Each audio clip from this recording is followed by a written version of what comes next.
भाइयों, क्या हाल, सभी का हाल कैसा है? सभी आशा करता हूँ सभी अच्छे होंगे और मस्त तरीके से एंजॉय के साथ अपनी पढ़ाई कर रहे होंगे। तो मेरे भाइयों, आज मैं आपके लिए लेके आ चुका हूँ प्रश्नावली 4.1 class 10th math question number first का सेकंड क्वेश्चन। क्या दिया है? जांच कीजिए कि क्या निम्न द्विघात समीकरण है। मतलब ये समीकरण को सरल करके हमें बताना है कि ये द्विघात समीकरण है या नहीं।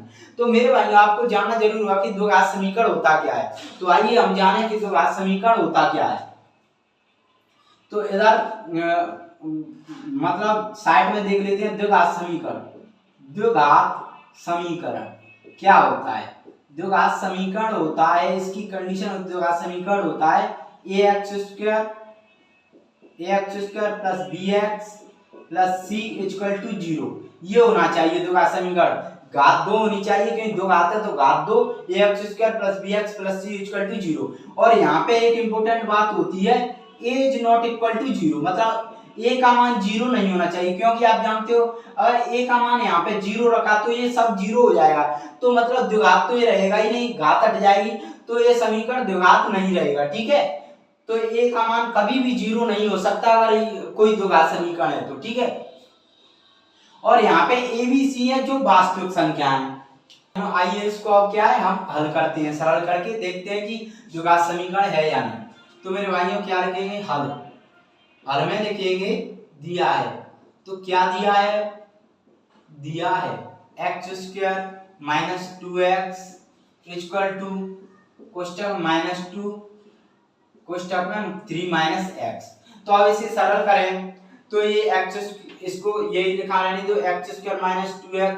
यहाँ से फॉर्मूला तो बन नहीं रहा है। अब इसको इधर वाले को सॉल्व करें तो ये कितना हो जाएगा? -2 और 3 का मल्टीप्लाई करेंगे तो माइनस का 6 आएगा इधर, और इसका इससे करेंगे तो माइनस माइनस प्लस हो जाएगा, माइनस प्लस 2x हो जाएगा। ठीक है, समझ में आ गया होगा इतना तो आपको। माइनस से 2x हो जाएगा, प्लस हो जाएगा, माइनस माइनस प्लस। तो अब यहाँ से सॉल्व करेंगे तो क्या आ जाएगा? x square minus 2x। अब इधर इसको लाएंगे इधर तो माइनस का 2x हो जाएगा, इधर लाएंगे तो प्लस का 6 हो जाएगा इक्वल टू 0। क्योंकि हमें ऐसा बना के देखना है, द्विघात समीकरण होता है x square plus bx plus c। तो x स्क्वायर तो आ गया, प्लस bx आना चाहिए और प्लस c इक्वल टू 0। तो इक्वल टू में 0 लाते हैं, अगर किसी में नहीं आया तो ये द्विघात समीकरण नहीं हो सकता। कहने का मतलब ये है, ये ऐसी कंडीशन बनी चाहिए द्विघात समीकरण के लिए।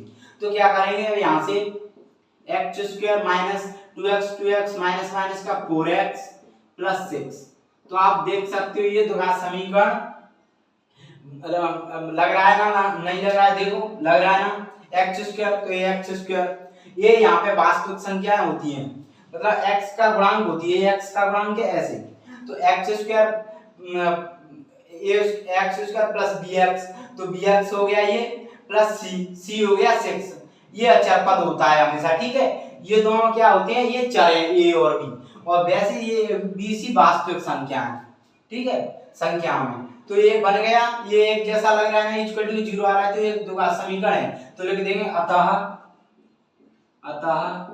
दिया गया समीकरण द्विघात समीकरण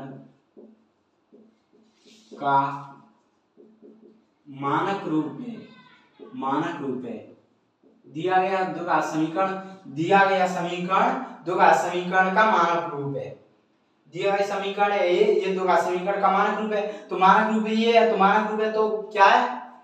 मतलब ये जांच में पता चलेगा कि ये द्विघात समीकरण है।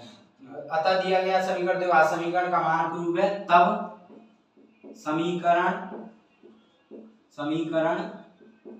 द्विघात